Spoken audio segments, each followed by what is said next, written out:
Hello friends, आप देख रहे हैं आपका चैनल 6 बाजार विद आयुष और बात करेंगे इस वीडियो में सुरक्षा डायग्नोस्टिक्स आईपीओ के आज के फाइनल सब्सक्रिप्शन डेटा के बारे में। कितना दोस्तों ये आईपीओ आज पूरा भर पाया है, अलॉटमेंट के चांसेस क्या रहने वाले हैं, ये सब कुछ आपको इस वीडियो में पता चलेगा, तो वीडियो को देखिएगा पूरा ज़रूर। सो फ्रेंड्स, सुरक्षा डायग्नोस्टिक्स आईपीओ आज क्लोज हो चुका है। ये आईपीओ 29 नवंबर को खुला था। ₹2 की इसकी फेस वैल्यू है। ये बात ध्यान रखिएगा, आपने इस आईपीओ में पैसा लगाया तो ₹441 का आपको एक शेयर मिलेगा। कुल मिलाकर 34 शेयर्स मिलते हुए नजर आएंगे। 846 करोड़ का दोस्तों ये आईपीओ था, पूरा का पूरा ओएफएस। तो चलिए अब सीधे बात करते हैं डेटा पे कि कितना सब्सक्रिप्शन जो है वो आखिरी दिन आया है। तो पहले तो दोस्तों शुरुआत के 2 दिनों का सब्सक्रिप्शन आपको बताता हूँ।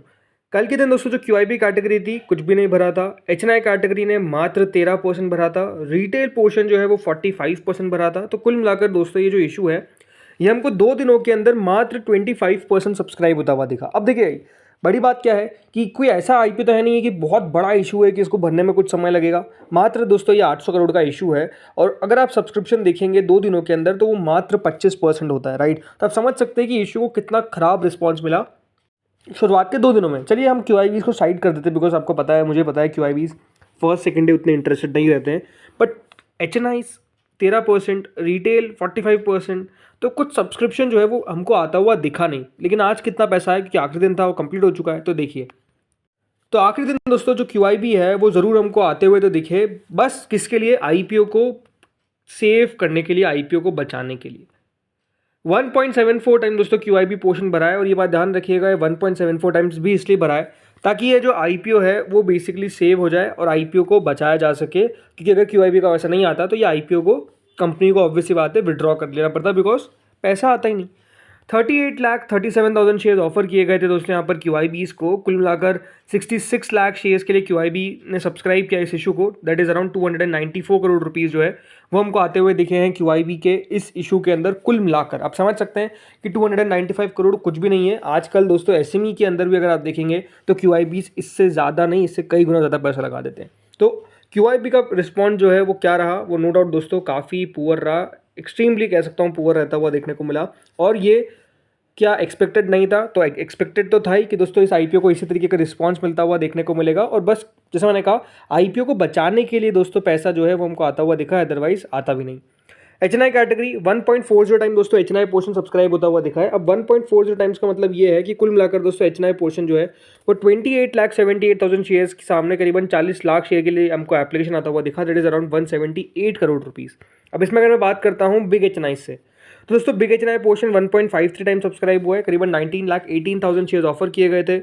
बट कुल मिलाकर हमको 29 लाख शेयर्स के लिए एप्लीकेशन आता हुआ दिखा। That is around 129 crore rupees. यानी अगर देखा जाए तो बिग एचएनआई के अंदर अगर आपने एप्लीकेशन लगाई तो सबसे पहले बात तो अलॉटमेंट का मैट्रिक्स क्या है, यानी चांसेस क्या है। तो बिग एचएनआई में तो ये बात ध्यान रखिए कि जिसने भी आईपीओ में पैसा लगाया आपको 100% अलॉटमेंट मिलेगा, फर्म अलॉटमेंट मिलेगा। अलॉटमेंट की चिंता नहीं करनी है आपको। हर 1.53 में से एक को नहीं, बल्कि हर 1.53 डिवाइड बाय 5 कर लीजिएगा। तो ओवरऑल जैसे आपको मैंने कहा कि ओवरऑल इसमें आपको ज़्यादा दिमाग नहीं लगाना है, आपको अलॉटमेंट जो है वो अच्छा खासा मिलता हुआ देखने को मिलेगा। पक्का अलॉटमेंट मिलेगा, ये तो आप ध्यान ही रखिए। और आपको ज़्यादा शेयर्स भी मिलते हुए नजर आने वाले हैं। देन स्मॉल एचएनआई कैटेगरी पे आते हैं। वो करीबन 1.16 टाइम दोस्तों स्मॉल एचएनआई पोर्शन हमको सब्सक्राइब होता हुआ दिखा है। 1.16 टाइम्स का मतलब कितना? कुल मिलाकर दोस्तों यहाँ पर स्मॉल एचएनआईज ने इस इशू में मात्र 50 करोड़ रुपए लगा। यानी इस इशू में भी अगर देखा जाए तो एचएनआईज ने भी बस लगा दिया कि देखते होता क्या है। बिकॉज इस तरीके से दोस्तों हाल में हमको कुछ इशू करते हुए नजर आए आफ्टर लिस्टिंग, आई थिंक वो एक का बड़ा कारण था, इसलिए पैसा आ गया। बट 11 लाख शेयर्स के लिए दोस्तों कुल मिलाकर स्मॉल एचएनआईज ने इस इशू में पैसा लगाया। स्मॉल एचएनआई के अंदर हर 1.16 में से एक को अलॉटमेंट मिलेगा। यानी मेजरली यहाँ पर भी आप मान के चलिए कि आपको अलॉटमेंट जो है वो मिलने वाला है। स्मॉल एचएनआई के अंदर भी देखिए बहुत प्रॉब्लम नहीं आने वाली है अलॉटमेंट आने में। यहाँ पर भी ऑलमोस्ट जिसने लगाया उसको अलॉटमेंट मिलता हुआ दिख जाएगा। बहुत ही कम होंगे जिनको अलॉटमेंट नहीं मिलेगा। देन दोस्तों आते हैं रिटेल पोर्शन पे। तो रिटेल पोर्शन तो पूरा नहीं भर पाया, 94% दोस्तों रिटेल पोर्शन भरा। 67 लाख शेयर्स ऑफर किए गए थे, बट 62 लाख शेयर्स के लिए एप्लीकेशन जो वो आई है। 277 करोड़ रुपीज़ जो है वो रिटेल कैटेगरी ने इस इशू में लगाया। अब हो सकता है देखिए काफ़ी लोगों ने 13 लॉट इस इशू में लगा दिए हों रिटेल के अंदर। तो क्या मुझे 13 लॉट के 13 लॉट मिलेंगे? जी हाँ। अगर आपने 13 लॉट लगाया तो आपको 13 के 13 लॉट जो है वो बेसिकली मिलते हुए नजर आ जाएंगे। मतलब अगर आपने 1 लॉट लगाया तो आपको 1 पक्का मिलेगा, 2 लगाया तो 2 भी पक्का मिल जाएगा, 3 लगाया तो 3 भी पक्का मिल जाएंगे। यानी रिटेल के अंदर ये बात ध्यान रखिएगा, अलॉटमेंट 100% यहाँ पर भी है, फुल अलॉटमेंट है, अलॉटमेंट की चिंता नहीं करनी है। टोटल मिलाकर दोस्तों जो इशू है वो 1.27 टाइम सब्सक्राइब हुआ, यानी मात्र 750 करोड़ रुपए जो है वो इस इशू में हमको आते हुए दिखे। आई थिंक इशू को इस तरीके का रिस्पॉन्स मिलना ही था। उसके पीछे का रीज़न है वैल्यूएशन कंफर्ट नहीं था। वैल्यूएशन कंफर्ट अगर कंपनी रखती तो नो डाउट इशू का अच्छा सब्सक्रिप्शन मिल जाता। आई थिंक एक जो मैंने शुरुआत के दिन कही थी बात, क्योंकि कल का वीडियो नहीं आया था, बट जो फर्स्ट जब मैंने कहा था वो ये था कि दोस्तों ये पूरा का पूरा OFS है, राइट।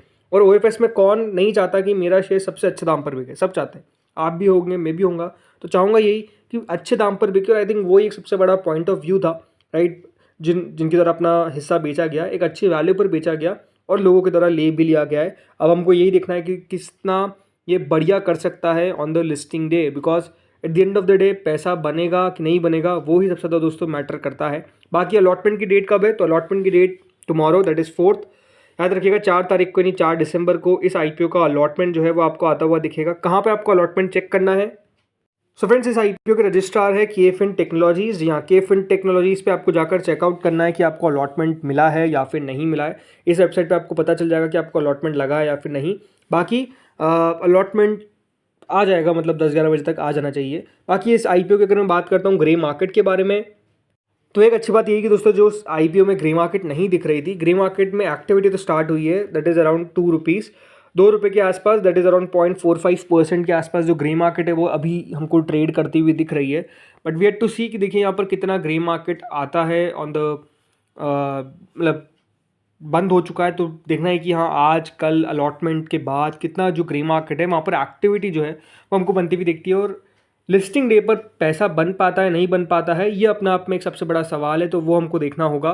तो लेट्स सी होता क्या है। बाकी आप लोग दोस्तों बताइए, क्या आपने सुरक्षा डायग्नोस्टिक्स IPO में पैसा लगाया है या फिर नहीं लगाया है? क्या आपने अप्लाई किया है, अवॉइड किया है? बताइएगा कमेंट सेक्शन में।